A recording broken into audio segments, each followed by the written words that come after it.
ಬೆಂಗಳೂರಿನಲ್ಲಿ ಟನಲ್ ಯೋಜನೆಗೆ ತೀವ್ರ ವಿರೋಧ ವ್ಯಕ್ತ ಆಗ್ತಾ ಇದೆ. ಇನ್ನು ಯೋಜನೆಯ ವಿರುದ್ಧ ಬಿಜೆಪಿಯವರು ಸಹಿ ಸಂಗ್ರಹ ಅಭಿಯಾನವನ್ನ ಮಾಡ್ತಿದ್ದಾರೆ. ಬೆಂಗಳೂರಿನಲ್ಲಿ ಈ ಒಂದು ಟನಲ್ ಯೋಜನೆಗೆ ತೀವ್ರ ವಿರೋಧ ವ್ಯಕ್ತ ಆಗ್ತಾ ಇದೆ. ಈ ಒಂದು ಯೋಜನೆಯ ವಿರುದ್ಧ ಬಿಜೆಪಿಯವರು ಸಹಿ ಸಂಗ್ರಹ ಅಭಿಯಾನವನ್ನ ಶುರು ಮಾಡಿದ್ದಾರೆ. ಬೆಂಗಳೂರು ರಕ್ಷಿಸಿ, ಟನಲ್ ರೋಡ್ ನಿಲ್ಲಿಸಿ ಅಭಿಯಾನವನ್ನ ಶುರು ಮಾಡಿದ್ದಾರೆ. ವಿಪಕ್ಷ ನಾಯಕ ಆರ್ ಅಶೋಕ್, ಸಂಸದ ತೇಜಸ್ವಿ ಸೂರ್ಯ, ಲಾಲ್ಬಾಗ್ ವಾಕರ್ಸ್ ಜೊತೆ ಬಿಜೆಪಿ ನಾಯಕರು ಸಂವಾದವನ್ನ ಮಾಡಲಿದ್ದಾರೆ. ಸಹಿ ಸಂಗ್ರಹ ಅಭಿಯಾನವನ್ನ ನಡೆಸುತ್ತಿರುವ ನಾಯಕರು ಶಾಸಕ ಸಿ.ಕೆ. ರಾಮಮೂರ್ತಿ, ಬಿಜೆಪಿ ಮುಖಂಡರು ಕೂಡ ಭಾಗಿಯಾಗಿದ್ದಾರೆ. ಈ ಒಂದು ಅಭಿಯಾನದಲ್ಲಿ ಬೆಂಗಳೂರನ್ನ ರಕ್ಷಿಸಿ, ಈ ಒಂದು ಟನಲ್ ರೋಡ್ ಅನ್ನು ನಿಲ್ಲಿಸಿ ಅಂತ ಅಭಿಯಾನವನ್ನ ಶುರು ಮಾಡಿದ್ದಾರೆ. ಯೋಜನೆಯ ವಿರುದ್ಧ ಬಿಜೆಪಿ ಸಹಿ ಸಂಗ್ರಹ ಅಭಿಯಾನವನ್ನ ಮಾಡ್ತಾ ಇದ್ದಾರೆ. ಬೆಂಗಳೂರು ರಕ್ಷಿಸಿ, ಟನಲ್ ರೋಡ್ ನಿಲ್ಲಿಸಿ ಅಭಿಯಾನವನ್ನ ಪ್ರಾರಂಭ ಮಾಡಿದ್ದಾರೆ.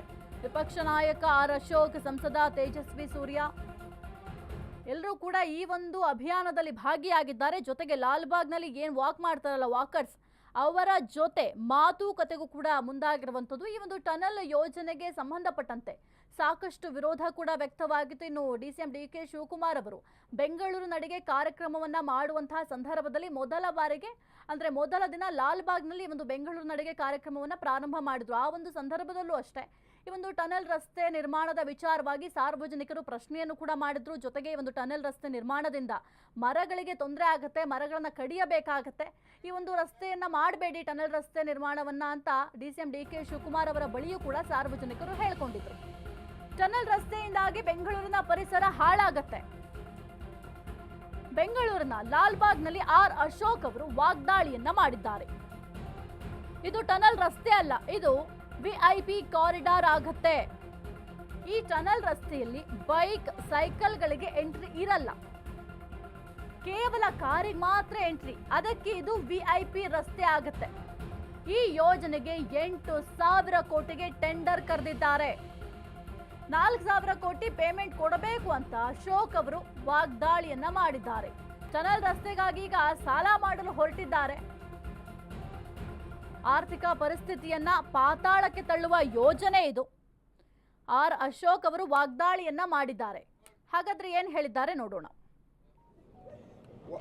ಒಳಪಟ್ಟಿರುತ್ತದೆ ಹಾಗೂ ಅಧಿನಿಯಮದಲ್ಲಿ ಕೆಳಕಂಡಂತೆ ಆದೇಶಿಸಲಾಗಿದೆ. ಅನುಬಂಧ 8ರಲ್ಲಿ ಆದೇಶ ಮಾಡಿದ್ದಾರೆ.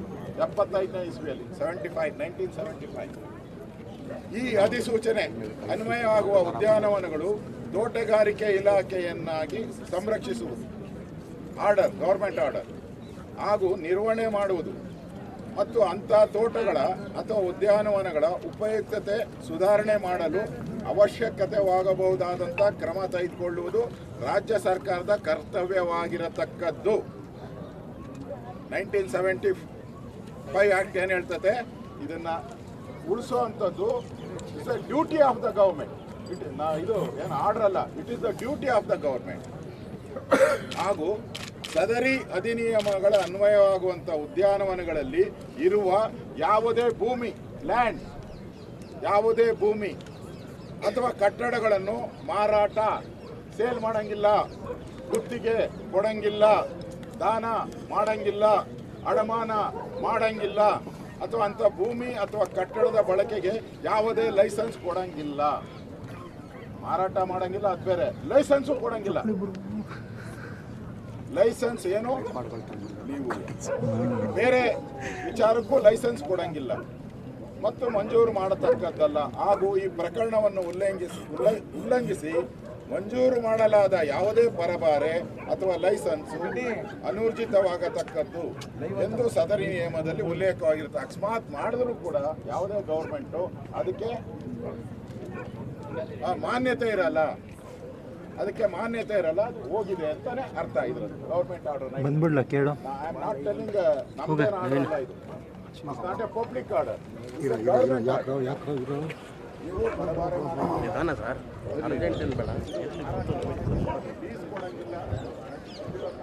ಅಕ್ವೈರ್ ಮಾಡ್ತಾ ಇದ್ದಾರೆ ಅಂತ ಹೇಳ್ಕೊಂಡಿದ್ದಾರೆ. ನಿಮ್ಮ ಅಭಿಪ್ರಾಯ ಏನು ಕೊಟ್ಟಿದ್ದೀರಾ, ಏನಿದು ನಿಮ್ಮ ಅಭಿಪ್ರಾಯ ಹೇಳಿ. ಈಗ ಪ್ರಮುಖವಾಗಿ ತಾವು ಹೇಳಿದಾಗೆ ಸರ್, ಈಗೇನು ಲಾಲ್ಬಾಗ್ನಲ್ಲಿ ಇರ್ತಕ್ಕಂಥ ಈ ಒಂದು ಪುರಾತನವಾದ ಬಂಡೆ ಇದನ್ನು ಜಿಯಾಲಜಿ ಡಿಪಾರ್ಟ್ಮೆಂಟ್ನವರು ಇದು ಆ್ಯಕ್ಚುಲಿ ಏನು ಅರ್ತ್ ಜೆನೆಸಿಸ್ ಆಗಿದೆ, ಸೊ ಆ ಸಂದರ್ಭದಿಂದ ಇರ್ತಕ್ಕಂಥದ್ದು ಅಂತ ಹೇಳಿ ಅದನ್ನು ಒಂದು ಪೆನೆನ್ಸುಲರ್ ಜೆನೆಸಿಸ್ ಆಫ್ ರಾಕ್ ಅಂತ ಹೇಳಿ ಒಂದು ಮಾನ್ಯುಮೆಂಟ್ ಅಂತ ಹೇಳಿ 1975ನಲ್ಲಿ ಘೋಷಣೆ ಮಾಡಿದ್ದಾರೆ. ಹೌದು ಸರ್.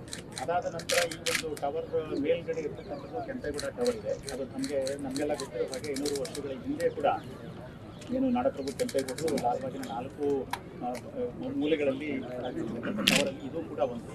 ಸೊ ಹಾಗಾಗಿ ಅವತ್ತಿಂದ ನಾವು ಆ್ಯಕ್ಚುಲಿ ಯಾವುದೇ ರೀತಿ ಬಂಡೆ ಪ್ರದೇಶದಲ್ಲಿ ಏನು ಸ್ಮಾಲ್ ಕ್ರಿಮಿಸಸ್ ಇದ್ದರೆ ಅಲ್ಲಿ ಬೇಕಾದ ಗಿಡಗಳನ್ನ ಬೆಳೆಸ್ತಿದ್ರೆ ಬೇರೆ ಇದನ್ನು ಪ್ರೊಟೆಕ್ಟೆಡ್ ಮಾನ್ಯುಮೆಂಟ್ ಅಂತ ಹೇಳಿ ಜಿಯಾಲಜಿ ಡಿಪಾರ್ಟ್ಮೆಂಟ್ ನಾವು ಇಟ್ಕೊಂಡಿರ್ತೀನಪ್ಪ. ನನ್ನ ಮೇಲೆ ಬೇಕಾದ್ರೆ ಇಟ್ಕೊ. ಬೈಟ್ ಇಲ್ಲೇ ತಗೊಬಿಡಂಗಿದ್ದೀರಾ ಮತ್ತೆ?